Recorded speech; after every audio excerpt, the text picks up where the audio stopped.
جب اپنے باپ انتظار پنجوتا کو اس حالت میں دیکھا ہوگا، آپ مجھے بتائیں کیا وہ آپ سے پھر محبت کریں گے؟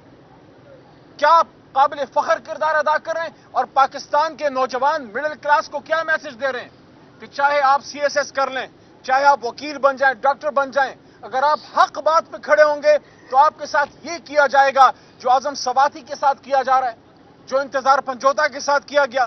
قوم کا بیٹا بہادر جس طرح شہریار خان افریدی نے سڈیالہ جیل میں مصیبتیں جھیلیں، ایک اور بیٹا قوم کا مراد سعید جو کب سے اپنی جان بچانے کے لیے روپوش ہے، اس دھرتی کا ایک اور بہادر بیٹا بلوچستان کا سپوت قاسم خان سوری جو فخر ہے بلوچستان کا نہیں پورے پاکستان کا، اس کو ملک چھوڑنا پڑا۔ یہ کیوں کیا جا رہا ہے؟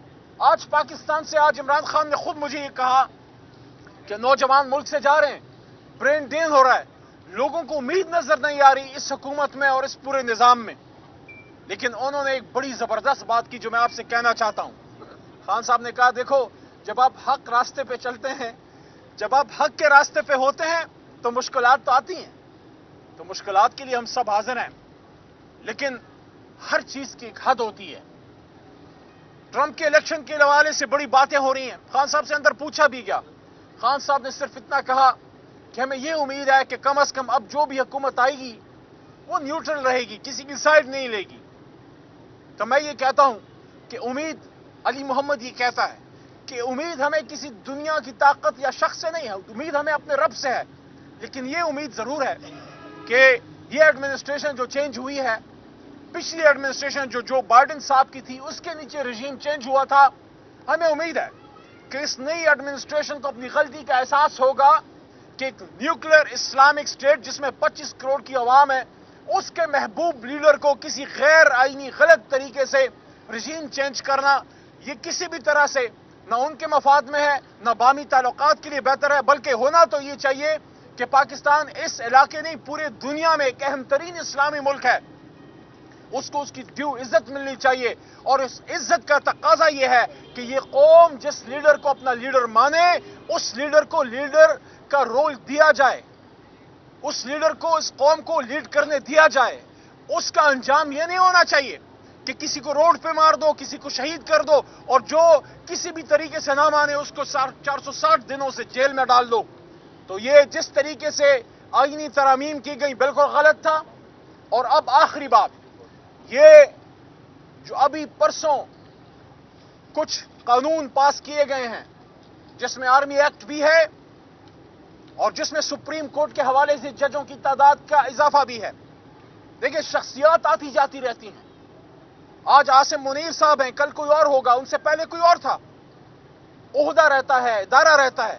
ہماری کنسرن یہ ہے کہ آپ نے جو بھی قانون پاس کرنا تھا، آپ نے اپوزیشن سے انگیج کیوں نہیں کیا؟ حکومت نے اپوزیشن سے رابطہ کیوں نہیں کیا؟ آپ نے اس پہ ڈیبیٹ کیوں نہیں کی؟ کیا یہ ہمارا ملک نہیں ہے؟ کیا یہ ہمارا ادارہ نہیں ہے؟ اگر کوئی بھی آپ قانون پاس کرنا چاہتے ہیں، آپ ہم سے انگیج کیجئے، ہمیں کنونس کیجئے کہ یہ ملک کے لیے بہتر ہے، تو ہم ملک کے مفاد میں ہمیشہ تحریک انصاف نے سٹیپ لیا ہے۔ لیکن آپ نے ہم سے انگیج نہ کیا، آپ نے قائمہ کمیٹی برائے قانون میں یا قائمہ کمیٹی برائے ڈیفنس میں یا قومی اسمبلی کے فلور پہ اس پہ ڈیبیٹ نہیں کی۔ یہ اس کو پہلے قومی اسمبلی کو ڈیبیٹنگ کلب کہتے تھے، میں نے اس دن اس کا نام بدل دیا کہ ڈیبیٹنگ کلب کی جگہ اب اس کو پوسٹ آفس کہو، کیونکہ اب تو تقریر بھی نہیں ہوتی، اب تو لکھا لکھایا آتا ہے، اس پہ ٹھپا مار دیتے ہیں۔ بلکہ میں کہتا ہوں خرچہ بچاؤ، خرچہ بچاؤ، سارے پارلیمنٹیرینز کی جگہ ایک پوسٹ آفس کا کلرک بٹھا دو تاکہ جو چیز آئے ٹھپا لگا کے آگے فارورڈ کر دے۔ اور اگر یہ پارلیمان ہے تو یہاں ڈیبیٹ ہونی چاہیے۔ آپ نے اگر کسی ادارے کے سربراہ کی مدت میں توسیع کرنی ہے، ٹائم فریم میں، یا کچھ بھی کرنا ہے، اس کو ڈیبیٹ کریں، اگر اچھا ہے تو پاکستان کے مفاد میں ہم آپ کے ساتھ ہیں۔ لیکن آپ نے تو ڈیبیٹ ہی نہیں کیا۔ ماضی میں ایکسٹینشنز بھی ملی ہیں، لیکن اصولی طور پہ تحریک انصاف ایکسٹینشنز کے حق میں نہیں ہے۔ ہم سمجھتے ہیں کہ ادارہ مضبوط ہونا چاہیے، اور جب آپ ایک طویل مدت تک آپ ایکسٹینشن دیتے رہتے ہیں تو اس سے ادارہ جو ہے اس کی اسٹرینتھ میں کمی آتی ہے۔ ہم اپنی ادارے کی مضبوطی چاہتے ہیں، ہم شخصیات کے خلاف نہیں ہیں، نہ کسی کے حق میں نہ خلاف ہے، لیکن یہ توقع ضرور رکھتے ہیں کہ کوئی بھی قانون اگر حکومت لاتی ہے، چاہے کوئی حکومت ہو، آج ان کی ہے کل ہماری ہوگی انشاءاللہ، آپ پارلیمنٹ میں لائیے، آپ دوسرے کو کنونس کیجئے یہ ہمارا ملک ہے، یہ ہمارا ادارہ ہے، اس کو مضبوط کریں گے، جس چیز میں بہتری ہوگی اس کو کریں گے۔ اور جو سپریم کورٹ کے ساتھ آپ کر رہے ہیں، 32 جج آپ لا رہے ہیں، ہندوستان کی 1.5 ارب کے قریب آبادی ہے، ان کے 32-33 جج 25 ہوں گے، 30 ہوں گے، امریکہ جیسے ملک میں شاید 30 بھی نہیں ہوں گے، 30 کے قریب ہوں گے۔ آپ 25 کروڑ کے ملک میں اچانک 50% انکریز کیوں کر رہے ہیں؟ آپ کیوں سپریم کورٹ کی طاقت کو کم کرنا چاہتے ہیں؟ پہلی چیف جسٹس کے عہدے کے ساتھ آپ نے کھلواڑ کیا، اور خان صاحب سے پوچھا، یہ بات میں نے رکھی سامنے، تو خان صاحب نے کہا کہ ایک ہی مقصد ہے، سپریم کورٹ کی طاقت کو ڈائلیوٹ کرنا۔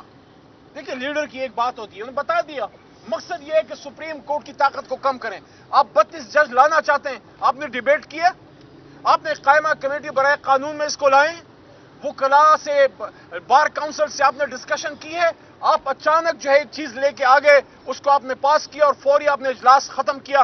ہمارا نقطہ یہ ہے، جو بھی پاس کرنا تھا، جو بھی لانا تھا، پہلے قومی اسمبلی کے فلور پہ لائیں، اپوزیشن سے انگیج کریں، اس کے بعد ہم اس کو عمران خان صاحب کے پاس اڈیالہ لے کے آتے، اور اگر وہ اپروو کرتے تو ہم بھی آپ کو سپورٹ کر دیتے، لیکن آپ نے ایسے کیا جیسے خدا نخواستہ آپ کے پیچھے کو ڈنڈا ہے اور آپ بھاگے جا رہے ہیں۔ آپ کو کیا جلدی ہے؟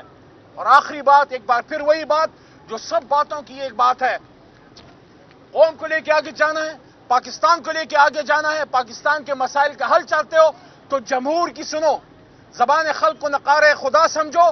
زبان خلق 8 فروری کو بولی تھی اور ایک ہی آواز میں بولی تھی کہ کون بچائے گا پاکستان؟ اللہ کے کرم سے عمران خان۔ آپ عمران خان کو باہر لے کے آئیں، ان کو موقع دیں، انشاءاللہ جب ہمیں ہمارا مینڈیٹ واپس ملے گا، عمران خان صاحب باہر آئیں گے، واپس پاکستان کے وزیر اعظم بنیں گے۔ سفر وہیں سے شروع ہوگا جہاں سے بیرونی ایما پہ روکا گیا تھا، رجیم چینج کی گئی تھی۔ انشاءاللہ پاکستان آگے بڑھے گا، پاکستان ترقی کرے گا، لیکن اس کے لیے جب تک فسطائیت ختم نہیں ہوگی، ظلم ختم نہیں ہوگا، اور عمران خان جیسے لیڈر کو آپ اندر رکھیں گے، بھول جائیں کہ پاکستان ترقی کرے گا۔ پاکستان ترقی تب کرے گا جب آپ عوام کی سنیں گے، اور عوام کی ایک ہی رائے ہے کہ پاکستان کا مستقبل تحریک انصاف کے ساتھ ہے، عمران خان صاحب کے ساتھ ہے۔ بہت شکریہ۔